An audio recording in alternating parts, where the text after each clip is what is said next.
नमस्कार दोस्तों। आज हम एक ऐसे टॉपिक के बारे में बात करेंगे जो आप सबको बहुत पसंद भी है और एक इंटरेस्टिंग टॉपिक है। आपको एक आइडिया देता हूँ वीडियो की स्टार्टिंग में हम किस टॉपिक के बारे में बात करेंगे। ये टॉपिक फार्मर से रिलेटेड टॉपिक है।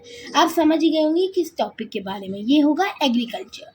एक स्पेशल टेक्निक टाइप की हम कह सकते हैं जो हमें प्लांट ग्रोथ के बारे में और कैसे उसे ग्रो किया जाए, क्या क्या उसके अंदर फर्टिलाइजर्स या हम कह सकते हैं मैन्योर्स डाले जाए जिसकी उसकी ग्रोथ में नरिशमेंट आए।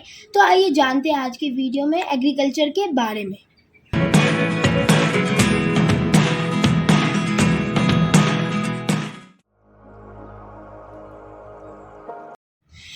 एक्चुअली एग्रीकल्चर एक विज्ञान होता है। अब एग्रीकल्चर का मतलब है ना कि प्लांट ग्रो करना, बल्कि इसका मतलब होता है अगर हम एनिमल्स को रियर करें या एनिमल्स का ध्यान रखें तो उसे भी एग्रीकल्चर के अंदर ही क्लासीफाई किया जाएगा।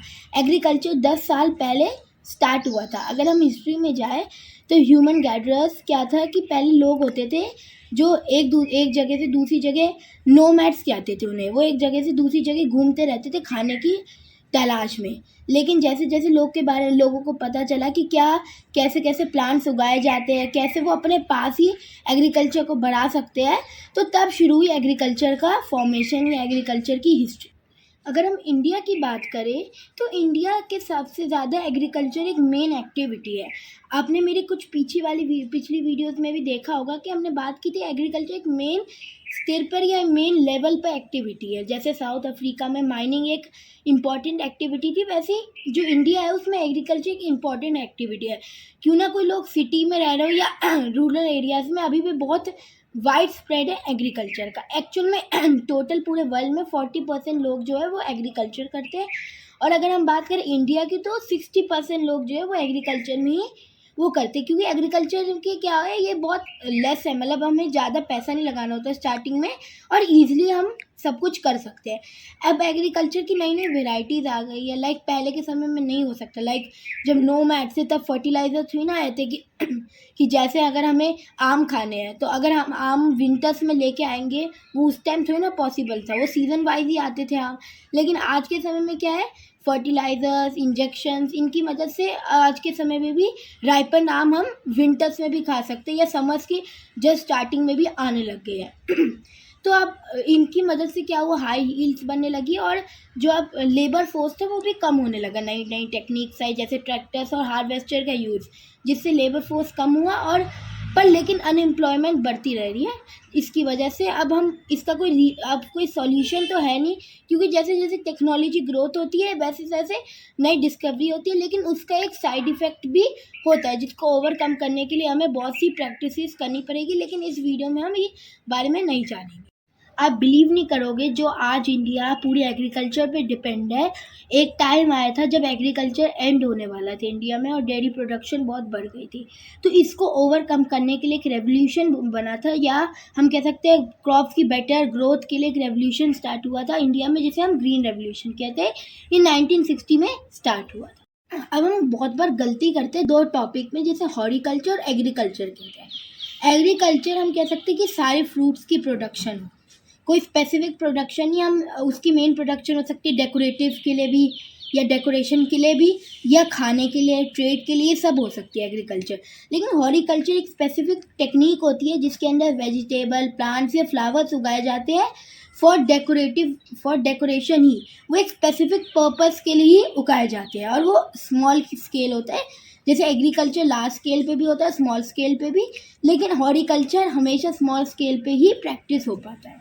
जब बहुत सारे क्रॉप्स या हम कह सकते हैं कि प्लांट्स एक जगह उगते हैं और उसकी प्रोडक्शन इंक्रीजमेंट होती है। खाली लाइक फॉर एग्जांपल वीट का प्लांट है, वो एक फील्ड में उग रहा है और बहुत सारे वीट की प्लांट है, कोई और प्लांट नहीं उग रहा, तो उसे हम क्रॉप कहते हैं। वो एक स्पेसिफिकली हम उसे क्रॉप कहेंगे।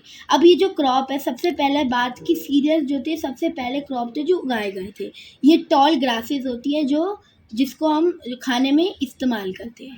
ठीक है, तो अब ये क्या था, इनको ना अलग अलग क्रॉप्स में डिवाइड होते हैं। एक होता है फूड क्रॉप, एक होता है कैश क्रॉप और एक होता है स्टेपल क्रॉप। फूड क्रॉप जो होता है ये ह्यूमंस के लिए या एनिमल्स के लिए होता है जो खाली वही खाते हैं, ना कोई इसमें कोई प्रॉफिट होता है और ना ही इसमें कोई लॉस होता है।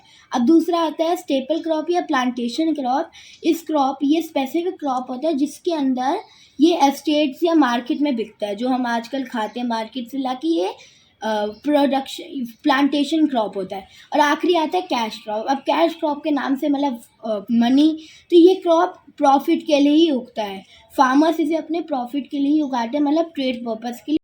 अब क्रॉप्स के भी अलग अलग सीजन्स होते हैं, जैसे समर विंटर्स होता है वैसे क्रॉप्स के भी सीज़न होते हैं। जैसे पहला होता है खारिफ क्रॉप। ये जो क्रॉप्स होते हैं ये ज़्यादातर जून या जुलाई के समय में उगते हैं जब साउथ वेस्ट मानसून आता है, और ये हार्वेस्ट होते हैं अक्टूबर या नवंबर। इसमें सीरियल्स आता है, पटैटोज आते हैं, शुगर केन्स आते हैं। दूसरा होता है राबी क्रॉप। राबी क्रॉप जो होता है ये हम दिसंबर में या नवंबर में उगाते हैं, और ये मार्च या फरवरी में सोन होता है, मतलब काटा जाता है, ठीक है। तो ये दोनों क्रॉप में ये डिफरेंस होता है, सीज़न का ही डिफरेंस। अब हम देखें रेवोल्यूशन के बारे में, तो फॉर एग्जांपल पहले हम कैसे क्लोथ पहनते थे, लाइक हम अर्ली ह्यूमंस के क्लोथ देखें तो वो एक अलग क्लोथ होंगे, और आज के समय हम जैसे देखें तो हमारे अलग क्लोथ होते हैं, तो इसमें डिफरेंस होता है। वैसे पहले के समय में जो एग्रीकल्चर प्रैक्टिसेस होती थी वो अलग होती थी, और आज के समय में जिसे हम मॉडर्न एग्रीकल्चर प्रैक्टिसेस कहते हैं वो अलग होती थी। तब ये जो प्रैक्टिसेस हैं इनको हम कैसे, मेथड्स क्या होते हैं क्रॉप प्रोडक्शन के, लाइक कैसे, किस अमाउंट में हमें सनलाइट देना होता है, क्या वाटर चाहिए, क्या प्रोसेसेस होते हैं, कैसे हम उसे वाटर देंगे, क्या प्रोसेस होते हैं नरिशमेंट के, या फॉर एग्जांपल फर्टिलाइजर्स कैसे यूज़ होते हैं, क्या उनके एडवांटेजेस होते हैं, क्या उनके नुकसान होते हैं, क्रॉप को सोन करने के क्या प्रोसेसेस होते हैं, इन्हें हम अपनी अगली वीडियो में जानेंगे। पर इनके जो प्रोसेसेस मैं बता देती हूँ, like preparation of the soil, sowing of the seed, manuring या हम फर्टिलाइजर जो करते हैं, स्टोरेज और हार्वेस्टिंग और विनोइंग। उम्मीद है आपको इन्फॉर्मेशन अच्छी लगी होगी। ऐसी इंटरेस्टिंग इन्फॉर्मेशन के लिए जुड़े रहिए हमारे साथ।